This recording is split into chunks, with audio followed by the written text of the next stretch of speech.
இனிமே கண்ணை மூடிட்டு கடலை எண்ணெய் வாங்கலாம்.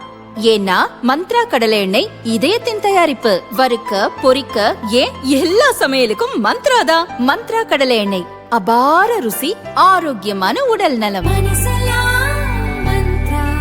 தர்மபுரி மாவட்டம் பாலக்கோடு அடுத்த வெள்ளிச்சந்தை காமராஜபுரத்தில் ஊராட்சி ஒன்றிய நடுநிலைப் பள்ளி செயல்பட்டு வருகிறது. இங்கு 1 முதல் 8ஆம் வகுப்பு வரை 90க்கும் மேற்பட்ட மாணவர்கள் பயின்று வருகின்றனர். இந்த பள்ளியின் சுற்றுச்சுவர் பல ஆண்டுகளாக பராமரிப்பின்றி பல இடங்களில் விரிசல் ஏற்பட்டிருந்தது.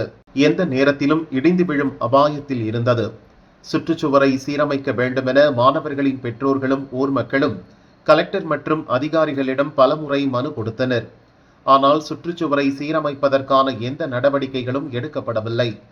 இந்த சூழலில் கடந்த 25ஆம் தேதி அதே பகுதியைச் சேர்ந்த கூலி தொழிலாளி தண்டபாணி, அபிராமி தம்பதியின் 3 வயது மகள் தாரிகா பள்ளியின் நுழைவு வாயில் அருகே விளையாடிக் கொண்டிருந்தார். அப்போது எதிர்பாராத விதமாக பலவீனமாக இருந்த சுற்றுச்சுவர் திடீரென இடிந்து சிறுமியின் மீது விழுந்தது. இந்த சிறுமியின் வயிறு மற்றும் இடுப்பு பகுதியில் பலத்த காயம் ஏற்பட்டது. உடனே அக்கம்பக்கத்தினர் ஓடி வந்து சிறுமியை மீட்டு காரிமங்கலம் தனியார் மருத்துவமனையில் சேர்த்தனர். அங்கு அவருக்கு தீவிர சிகிச்சை அளிக்கப்பட்டு வருகிறது. சிறுமியின் நிலைமை கவலைக்கிடமாக இருப்பதாக டாக்டர்கள் தெரிவித்துள்ளனர்.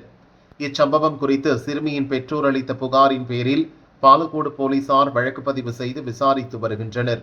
ஸ்கூல் பக்கத்தில் தண்டபாணி வீடு இருக்குது. அவங்க பொண்ணு வந்து தாரிகான்னு 3 வயசு குழந்தை. இந்த சுற்றுச்சுவர் கட்டிங்கிறாங்க பூரா டேமேஜ், பூரா எல்லாம் கம்ப்ளீட்டாக விழுந்துருச்சு. இப்போ அந்த கேட்டு முன்னாடி ஃபுல்லாக இருந்துனுக்குது. அது கேட்டு உடஞ்சி மேலே விழுந்து ரொம்ப சீரியஸான கண்டிஷனில் சூப்பர் ஸ்பெஷாலிட்டியில் விஜய் மருத்துவமனையில் காரிமங்கலத்தில் ஹாஸ்பிட்டலில் சேர்த்துனுறாங்க. ரொம்ப சீரியஸாக இருக்குது. நான் இப்போ வந்து விசாரித்தேன், அந்த ஹெட் மாஸ்டர் விசாரிச்சுட்டு அவங்க என்ன சொல்கிறாங்கன்னா, நாங்கள் எல்லாத்துக்கும் கலெக்டருக்கு மனு கொடுத்தோம், தாலுதாருக்கு மனு கொடுத்தோம், இது பிடிஓக்கு மனு கொடுத்தோம், எல்லாரும் கொடுத்தோம், எந்த நடவடிக்கை அவங்க யாரும் எடுக்கலை, அதுக்கு உண்டானது இதெல்லாம் வச்சுன்னுங்கிறோங்க அப்படின்னு சொல்கிறாங்க. அதிகாரிங்க அழைச்சதுனால இந்த குழந்தையினுடைய வாழ்க்கை ரொம்ப பாதிப்பாக இருக்குது. இது உடனடியாக அரசாங்கமும் இந்த ஆட்சியாளர் கலெக்டர் அவர்களும் இந்த பிடிஓவெல்லாம் வந்து இதை பார்த்து உடனடி நடவடிக்கை எடுக்கணும்.